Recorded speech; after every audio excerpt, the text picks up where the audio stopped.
Well, welcome to the Kristi Jones Show, where it's all about living your life to the fullest. I'm a life coach, speaker, and business owner in multifamily real estate, and I've had wild success in multifamily housing for over 25 years now.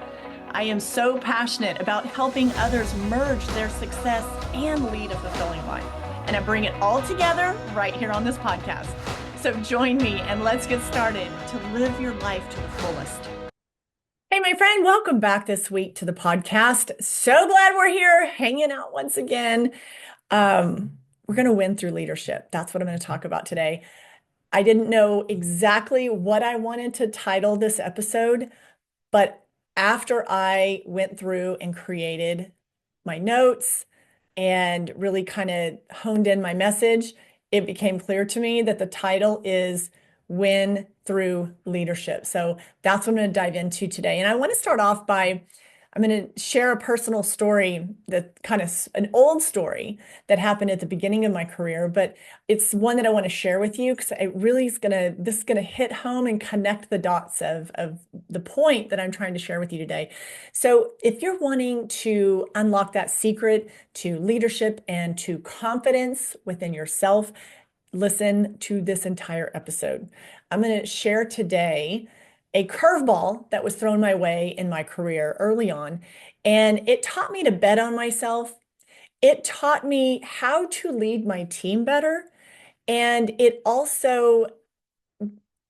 guided me to not only achieve or surpass my expectations, but it surpassed the expectations that others had on me or of me. And that's what I'm going to share with you today. So this is also a process that when I went through this particular curveball and navigated that and what I learned through that, it also is what helped me build unshakable confidence. And when I look back at that, I didn't feel like my confidence was unshakable at the time, but going through that and that whole year process, it really gave me unshakable confidence and allowed me to then bet and double down even harder on myself. So honestly, this is also what helped me so much in being a business owner and being an entrepreneur. So while it didn't feel like it was really like that great at the time, but it truly, truly, they had so many silver linings in there, and I want to share it with you. I think you're going to get so much from this story and conversation. And also, my guess is that when you hear me going through this, you're going to have something pretty similar that you can relate to it. And that way you can make sure that you're not like throwing any like any wisdom nuggets that you have that maybe you don't, you're like, not sometimes we don't see it. We don't see the value in something that we've gone through, right? Because we're just like, oh, that sucked, or it was painful, or it was hard, or whatever. But maybe if you have something like this in your experience, you'll be able to go, oh, and then connect the dots and see what you can pull from that. Okay, maybe that curveball that came your way, like that came my way. So let me start just by kind of telling that quick story, that personal story.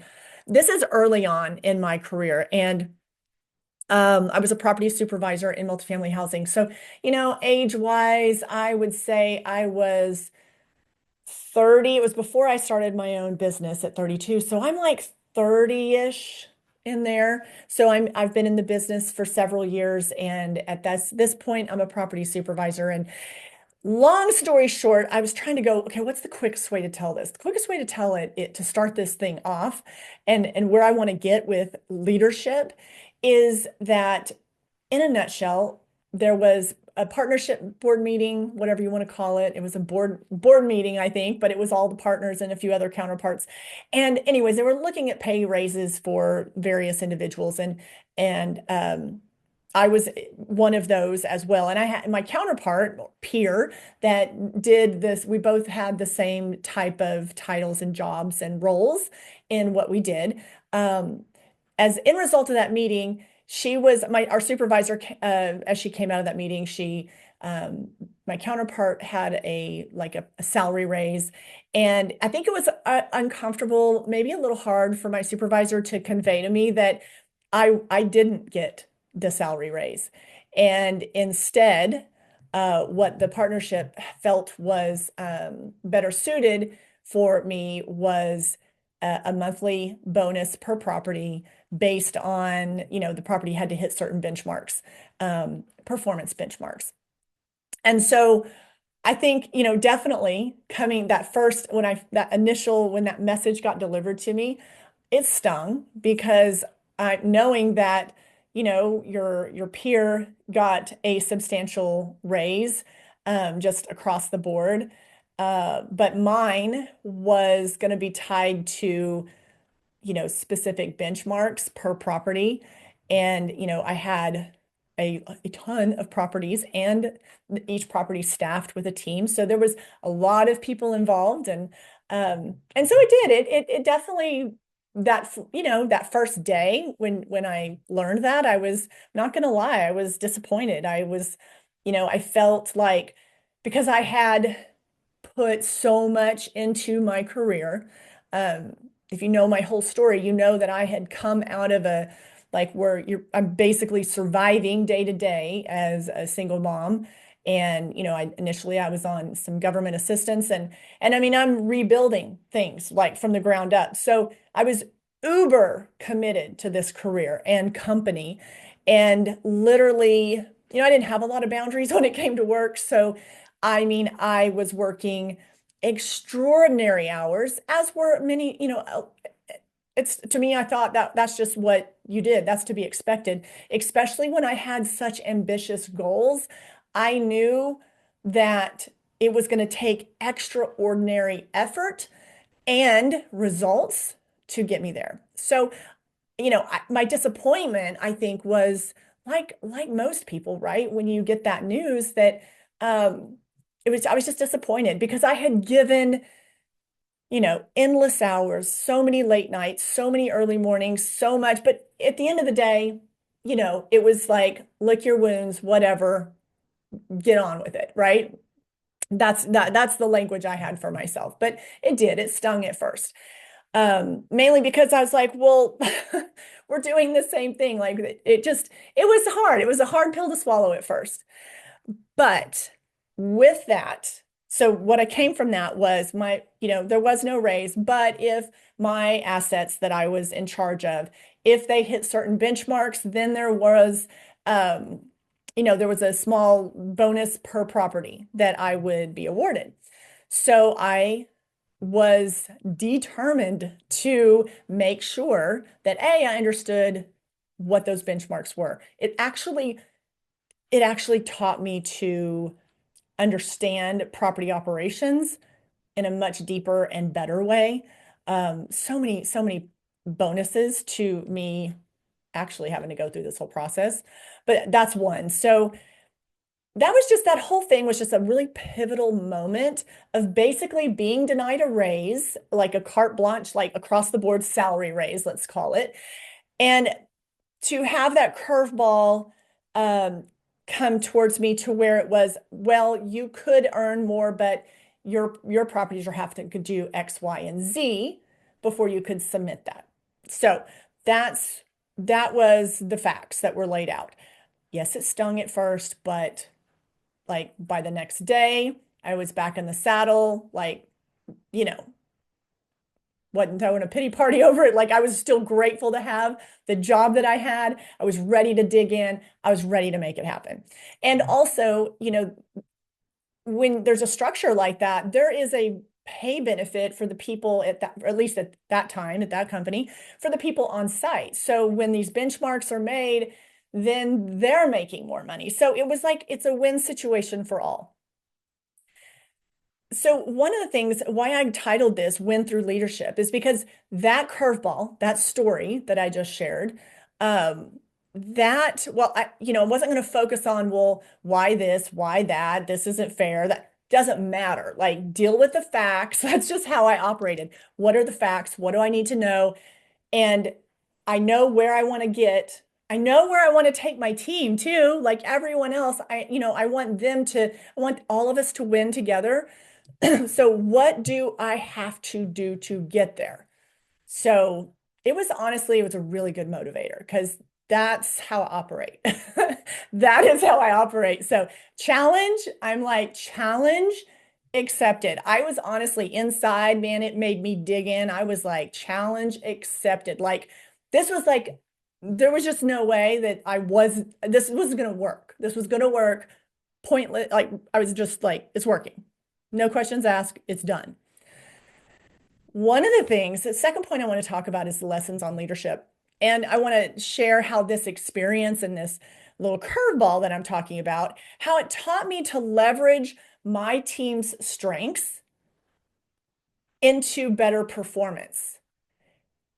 It taught me, it taught me how to better understand my teams, all the individuals, because to basically, let me finish that thought, to better understand their goals, to better understand each of their value systems. Because in order for me to succeed, and for any of us, it is not just about us, it is about the collective, the team you're leading. That could look different in every particular setting, right? Every company, every situation, every organization. Um, there are, it takes multiple people to make things happen. And the efforts and the cooperation, even collaborations, even what I do now in the online space, it takes collaborative effort, not just by one. It takes collaboration to really grow. To grow a business, it takes effort through many. So it's no different than back then. No different from back then in the apartment business and the multifamily housing business. So I had to, what it really did is the lessons in leadership. There's many, but the one I'm going to focus on right here for this episode is that it made me a better leader because it taught me the importance, it really hit home the importance of understanding the strengths of my team. And there was a different team structure at every apartment community. So multiple teams, right, make one big collective team, but it really was all these little micro teams everywhere at all these different locations.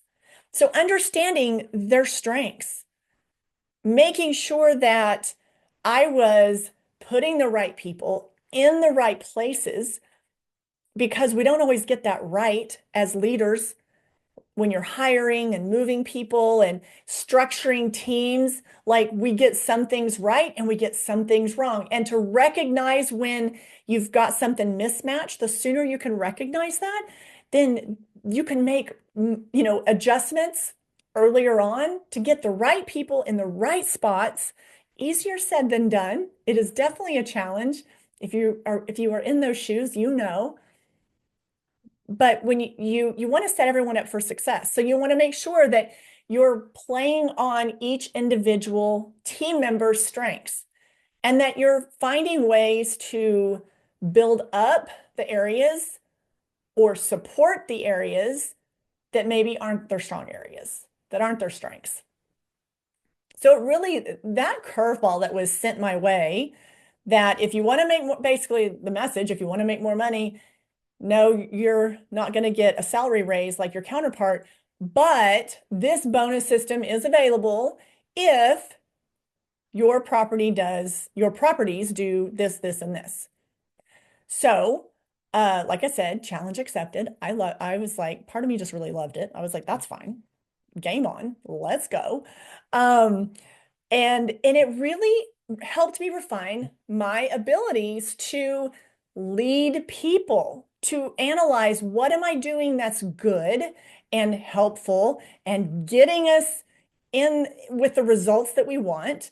And then what am I doing that is not, is just a disconnect? What am I doing that's not helping? And I think that that was a really valuable time for me to learn a lot, not only about myself, but about all the people that were on my team and under my supervision. Because it allowed me to dig in a little more to make sure that I understood and connected with them, and that I was leading them in where what that would not only benefit, we're all working for the asset to build value, to basically you want that asset to make money, right? For the ownership group. We're doing that, but I also want to balance that with their personal goals and their aspirations, and making sure that, that they're getting the fulfillment and getting what they want out of the situation too. Pouring into them, you know, developing them, letting them continue their path of excellence. So if you're in that position, when you're in leadership, you're generally having to play a lot of different roles, meaning you have an investor group or your company owner or whomever it might be, that they have things that they want, and you need to make sure that what you're in charge of is producing that. And 9 times out of 10, it's things like building value, it's producing the income, it's whatever they determine the measurement is, okay? So a lot of times you have that. Then you have your team. You have your team of people, and they want to feel valued. They want to have money in their pocket. They want to know that they have, a future and something that they're building into. Each person's going to be very different on that as far as what's important to them. That's why it's super important as a leader that you know your people and you tap into that. If you want to get the most productivity out of someone, you have to understand them as a person, I believe. And the more you can do that, then I think that it works best for both people. Like, everybody's going in the same direction. I mean, that's the whole teamwork thing, right? Like, everybody's got different viewpoints. Some people like certain ideas, some people don't. But at the end of the day, this team has to come together, and we have to have a common mission, and we all have to be going in the same direction, rowing the boat in the same direction, going down the river. And, because you can't have like two people rowing in the other direction. I mean, then you need to get them off the boat, right? They're just probably not best suited for your team. So build your team, pour into your team. But this experience really helped me better understand what I needed to do to improve how I led many teams, how I kind of kept it connected, how a lot of little teams felt like one big team. And that had a lot of challenge to it, but I really enjoyed that. But this curveball, this particular window of time, really helped me refine that and understand also the importance of delegation. I'm not going to dive into delegation a ton on this episode, but delegation plays a huge role in leadership and also just teamwork, how teamwork plays a role in leadership. Like I just said, you've got to all be going in that same direction. You've got to be leading the team. You've got to have the vision, all right? You want their input. You want people to like co-create, put their 2 cents in, take some ideas. Like, you don't have to have all the ideas as if you're leading the team, right? You want to receive feedback. Now, you have to have some discernment. At the end of the day, like, it's going to fall on you, and you have to be ready on that. You have to be willing to like make the hard decisions. Know that, what input you're going to take and integrate, and what you might have to shelf and table for another time that maybe might be better suited for another situation. But we're not going to be able to implement that right now, but you're going to table it for consideration on the next project. So you have to have, discernment, good discernment as a leader, to know that you've got to get that information and feedback and ideas. But at the end of the day, it's like, I mean, if you're in charge of this team, then there are going to be times that there are decisions that everyone gets to chime in on. And then there's also going to be times that, you know what, you're in this role for a reason. It's it's crunch time or a crisis time or whatever, you're the one. You have to make the call. You have to make the decision, and then you have to own that decision and back that decision, win or lose. So, and if you're a sports person, like you get this. Like we just went through all of college football season. I love football. And, you see this play out week after week after week after week. Like at the end of the day, you have to call the plays. You have to, you hope that the team can execute the play that's called. Sometimes it's a bad play that, sometimes there's probably a better play that could have been called. And other times there's that the team could have executed better. So at the end of the day, it's one or the other or a little bit of both, right? But if you're the leader, you have to be ready to you gotta handle it. You gotta own it. You gotta handle it. You gotta delegate. You gotta build teamwork. You gotta understand the people on your team, like in and out. The more you can understand them inside, outside, backwards, forwards, like you're gonna have such a better cohesive team, and your ability to lead them is going to be so much smoother. So, and sometimes that just takes time to develop that connection. But I've had situations where like that connection is almost instantaneous.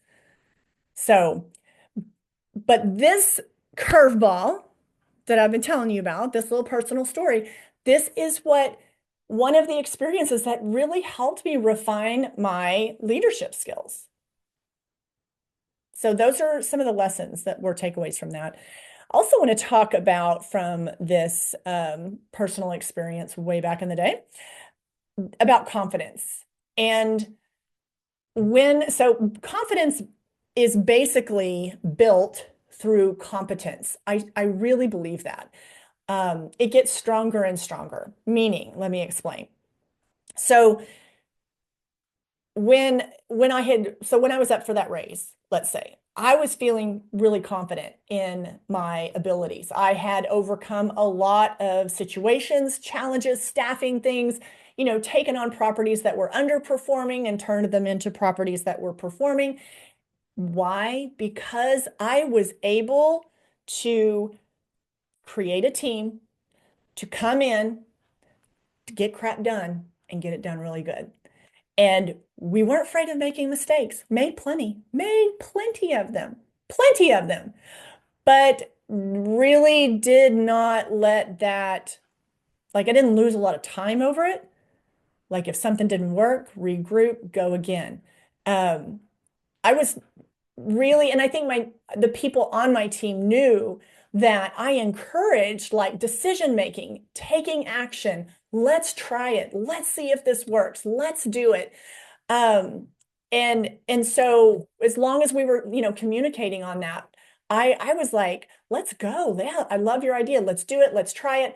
And if it flops, then hey, I was on board with it too. So now we're going to regroup. We're going to try something else.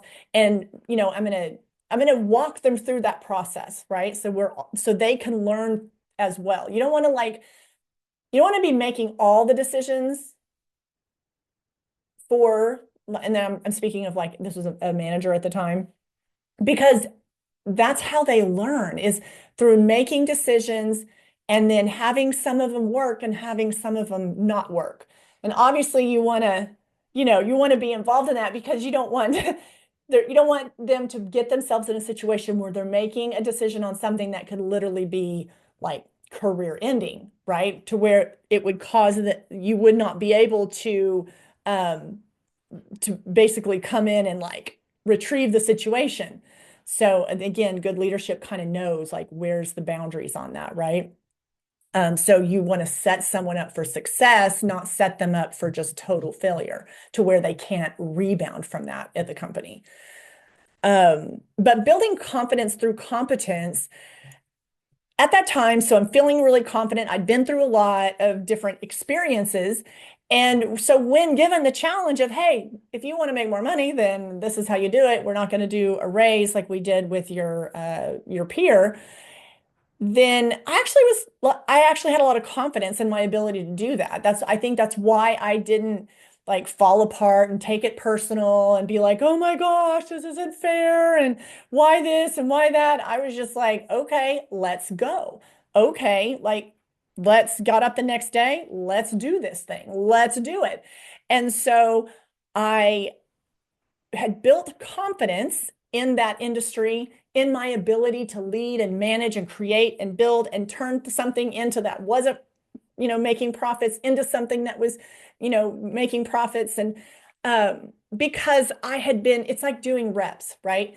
Anytime when you have confidence, it's not that you're full of yourself. I don't like that. Like, nobody likes anyone that's like just totally like, I'm all that in a bag of chips. Like, really? And so the things that we achieve, it's because it takes a team to win and achieve anything. So I think the best leaders always know that. Um, but the confidence through competence is like doing reps, right? Let's take the gym, for instance. When you're working out at the gym, I know when I started seriously weight training and building muscle, and I'm like probably 4 years in to like legit, like focused strength training, focusing on which I still at times I'm like, I am not getting enough protein in my day to really help. I always have got to pay attention to that. It's really, to me, that it's really hard to make sure I'm getting enough protein on a daily basis to support the weight training that I do. I don't know. That's just a personal thing. Anyways, but I've been working on that, hard for like 4 years. And you do it through my confidence. When I first started, I'd look at something like, I don't know if I can lift that. Like, and I tell my trainer, like, are you sure you want me to? I don't know. It was like internally, I just wasn't super confident in my ability to lift heavy things. I worked out, I was very physical, I was very much in shape. But when it came to lifting or pushing heavy weight, I was like, I'm not sure. So my confidence wasn't super strong at that. As well, my body wasn't, my muscles weren't super strong. I was thin and not a lot of body fat, but I just didn't have a lot of muscle. And I decided in my 50s, in this decade, I want a lot of muscle. There's a lot of reasons why, for my health, and I got a whole list of reasons, but it's just a personal choice that I want to make sure that my body composition is a lot more muscle than anything else. And so you do reps, the consistency, you do reps, and then over time, and then all of a sudden, it's like, oh, I'm doing this. I'm doing this. This is heavy. I'm doing this. The confidence builds. So it's just like when you go to the gym. It's just like when you're trying to, whatever fitness program you're on and you're trying to improve yourself. Your confidence goes up when you do more reps. The more you do it, the more successes you have. And it doesn't mean you haven't had some failures in there. You've had like weeks you've missed, or you got sick and then you haven't been able to work out, or, you've had things come up, but the reps, the repetition, it builds confidence.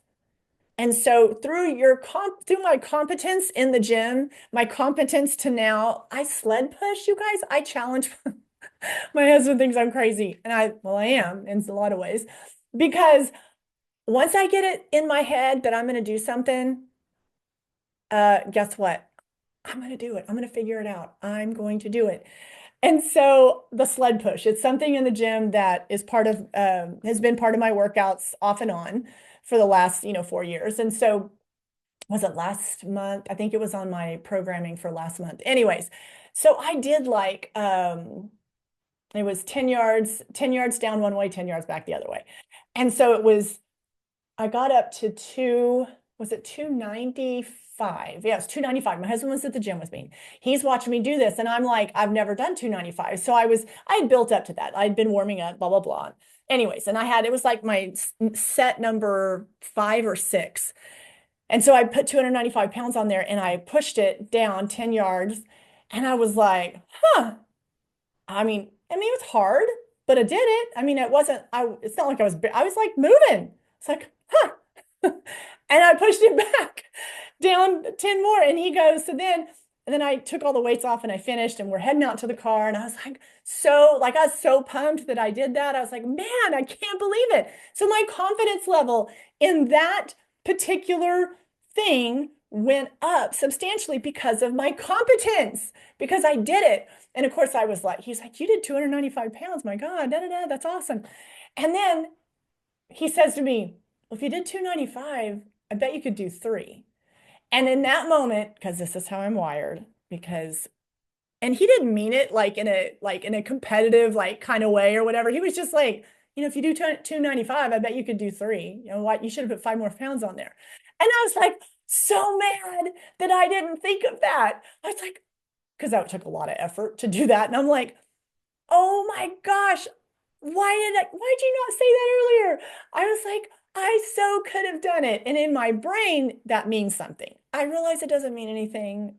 But to me personally, like it meant something. It's like, so I think it was like 2 weeks ago. Yeah, 2 weeks ago, I'm back in the gym. Um, I do that sled push at the end of my training. And in my brain, I'm like, oh, yes, it's definitely 300s happening. Like, and so my confidence, like, I would not have this confidence, you guys, in this arena 4 years ago. I would have been like, oh, so nervous and telling my trainer, I don't know, but because I've been working at it diligently, consistently. Obviously, I have a great trainer and program because it's been building my, I just do what he says. That's what I do. And I just do it and I do it hard. Um, but I ended up getting up to, I'd have to look at my phone. I think it was 340 pounds. I sled push. I did that 4 times down and back. So 10 yards, then 10 yards, so 20 yards.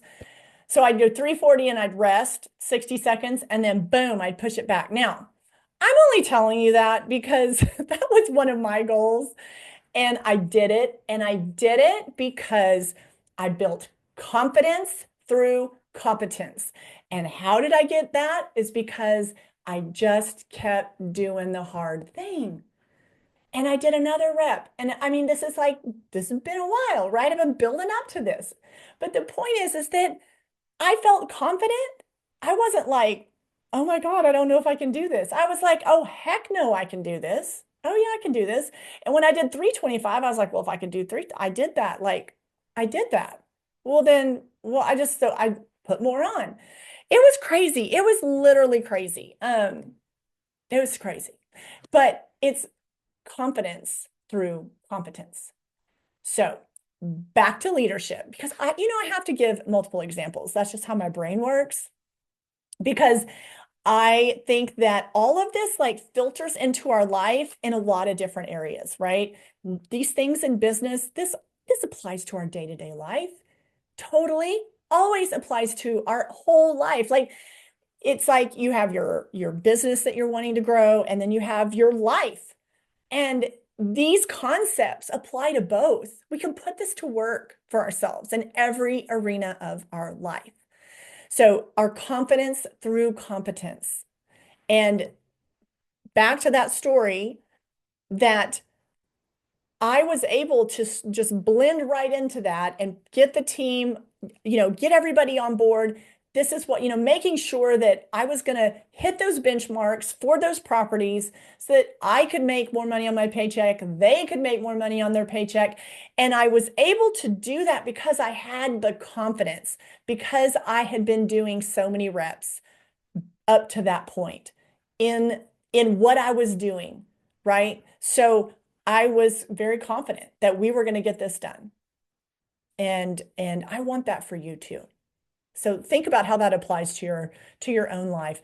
And there's gaining skills and improving your skills, improving your self-awareness, improving your personal development, personal growth. That is building your leadership abilities. That's like flexing your muscles in your leadership spot. So when you're building up and gaining new skills and you're pouring into yourself, you're investing into yourself, you're listening to podcasts, you're reading a book, you have a mentor, you have a coach, that is allowing you to be more secure, more competent, therefore more confident in your leadership abilities. I want that for you. I want that for you so badly because there's nothing worse than being in that position and feeling like not competent, not ready. I want to switch that for you. I want to switch that for you. So let me just, in closing, let's talk about a few takeaways that I want to make sure you take off of this podcast episode for yourself today. First thing I'm going to just highlight really quick is advocating for yourself and for your team. So remember the story I told in the beginning, about the little curveball not getting approved for the salary raise and then being put on the bonus structure. Advocate for yourself and your team. I personally, and this is a personal opinion. So if it resonates, great. If this doesn't resonate with you, you don't have to take it. You can, that I really believe that when you hear information, if it resonates with you, latch onto that. If it doesn't, then you don't have to latch onto it. But this is what's true for me. For me, I've always let my results, my effort speak for itself, knowing that I will get rewarded for that in the end. I've never had to just go to bat and demand more money. In that particular situation, I was put on a different pay structure. I told you it stung for about 12 to 24 hours. And then I got a plan and executed, put into action, got everyone on board, figured out what we needed to do, started implementing so that all of us could win through leadership. When it comes to advocating for people on my team, that was much easier for myself because I believed as their leader, that was part of my deal. That was part of my job. And when I'm not pointing out the areas that they need to, and having candid conversations, like you've got to have these candid conversations. If I'm not pointing out the things that need attention or improvement or change in order to be able to help them reach the financial goals that they have, if I don't point that out to them, then I'm doing a disservice, I believe, to them.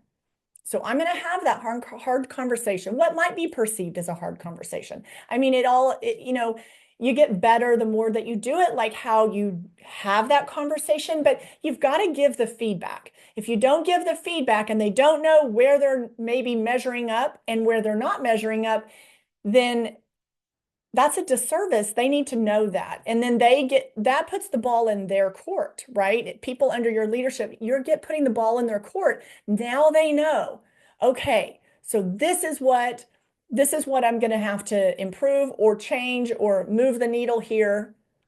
And then we can have this discussion again. So I think that's really important for you to have those candid conversations with people on your team. And also a little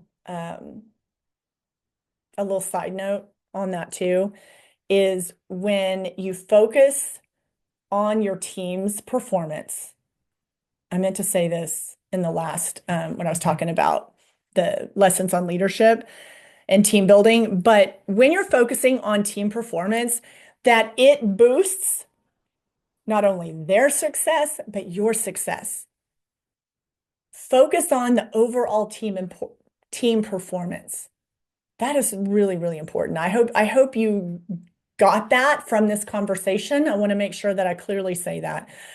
And there's so much power. The third takeaway, know the power of setting goals and exceeding expectations.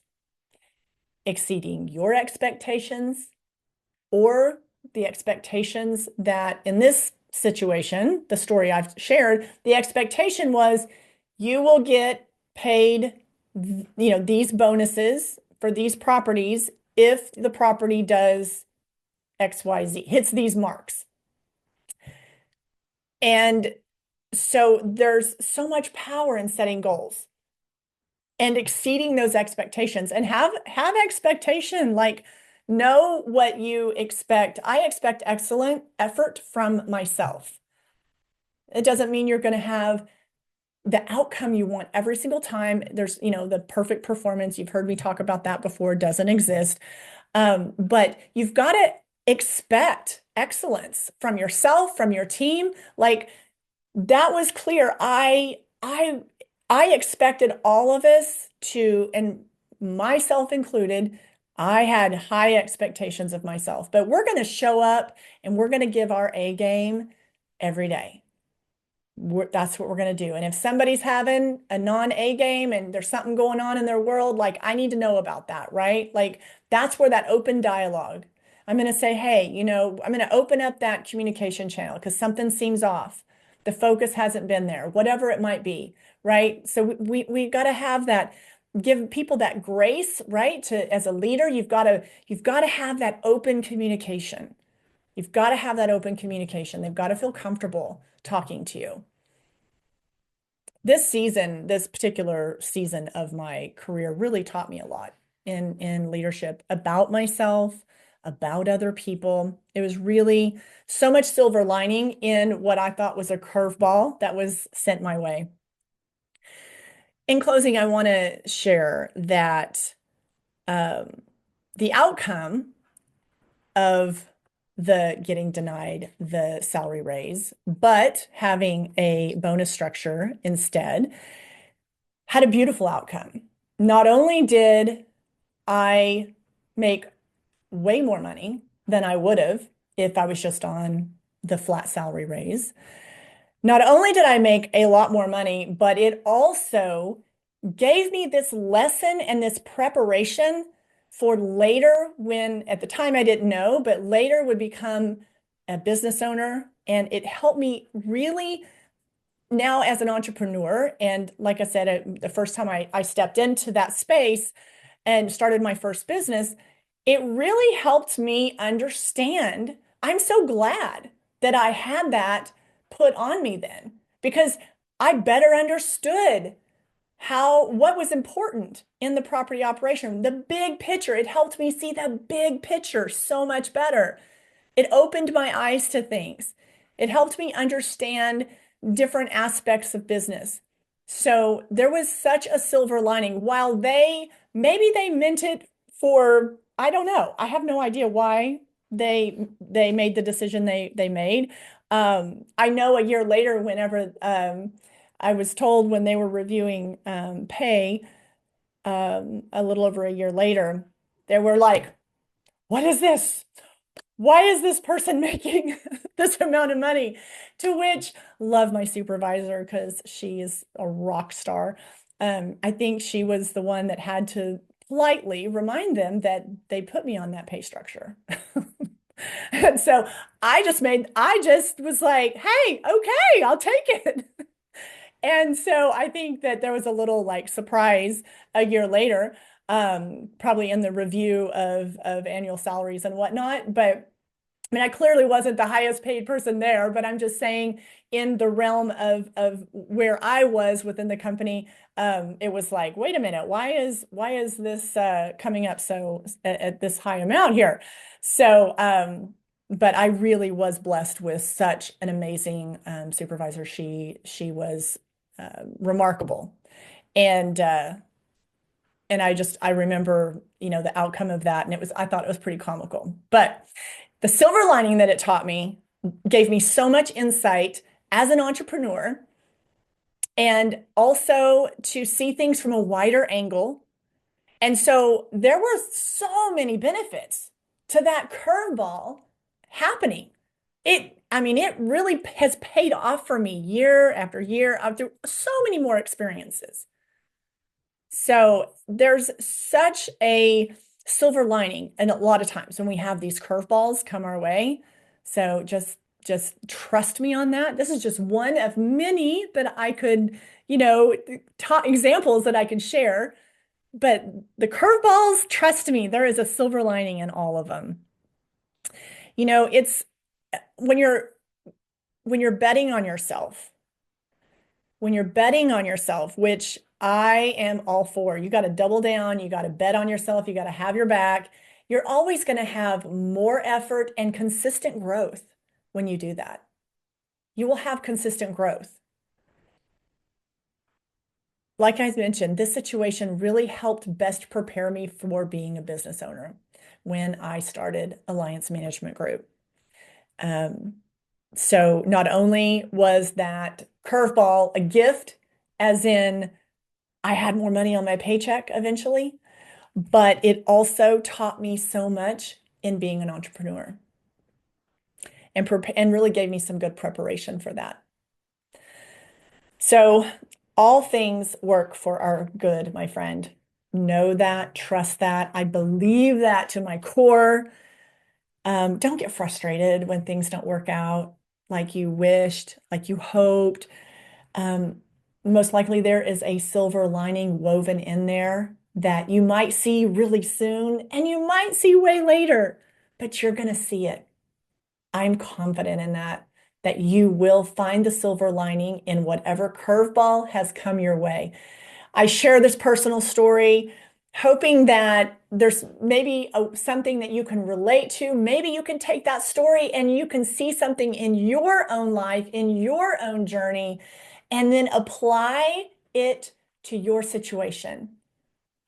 If you're in a leadership position, I hope, and it's my hope for you that you just really grasp the moment of how much you can do for others in that position, how you can lead others to a better life, have that vision for what are their goals, what are their aspirations, how is it what you do, whatever that is, what is it that you do that you can help get them there, that you can help. Sometimes you're just helping them realize what's possible, realizing what's possible for their life, realizing what's possible for them in that position that they're doing at the company right now. So don't take your leadership lightly. There's always more to learn. There's always more to learn. There's always new ways to, as we grow as people, we grow as leaders. So one of the worst things we can do is to get stagnant and to just like fizzle out. Remain curious. Remain curious. Be confident through your competence. You have made it this far. Remember that. Let that give you confidence. And if you're like not feeling super confident today, you're like kind of wavery, I want you to borrow my confidence in you. Borrow my confidence in you.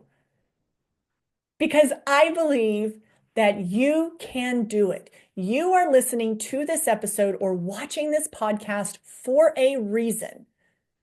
And you're doing that because it is in you. It is in you to do great things. It is in you to lead the way. And I believe you can do it 100%. I know you're on your way. Don't lose your confidence over this. Borrow some of mine if you need to. Drop me a DM, send me an email. Let's chat. I don't want you to step off this path because there is greatness inside of you and you're going to stay the course and discover how much more you can give, how much more you can lead. You've got it in you, my friend. You've got it in you. So here's a quote that I came across, and I want to close with this. That confidence, this is by Peter McIntyre. Confidence comes not from always being right, but from not fearing to be wrong. Don't fear being wrong. Don't fear being wrong. Let go of that fear. If we are not messing up, sometimes, then we're not doing anything. And in fact, we're not doing enough. Like if you don't have things that scare the crap out of you sometimes and your goals aren't big enough, I believe you need to have those type of goals. You need to have those type of aspirations where maybe it does feel a little far reaching, but that's the beauty of it. That's the beauty of it. That's why it's a goal. That's why you've got to keep showing up each and every day. You've got to bet on yourself because nobody, hear me out. Nobody has as much skin in the game of your life than you do. Nobody does. So take that to heart, bet on yourself, keep your confidence strong. Lead the way, my friend. Win through leadership. All right, I will see you back here next week. Until then, have a fabulous week. I want to thank you for tuning in today to the podcast, and I hope you've enjoyed the conversation and all the info that's been shared today. And I hope you've come away with a few ideas on how to make the most out of it for your life. If you loved this episode, be sure to share it with your friends and family. And also make sure you subscribe to the podcast and tap that subscribe button so you never miss an episode. Also, it would mean the absolute world to me if you would leave a podcast review. So until next time, my friend, keep flourishing and thriving and live your life to the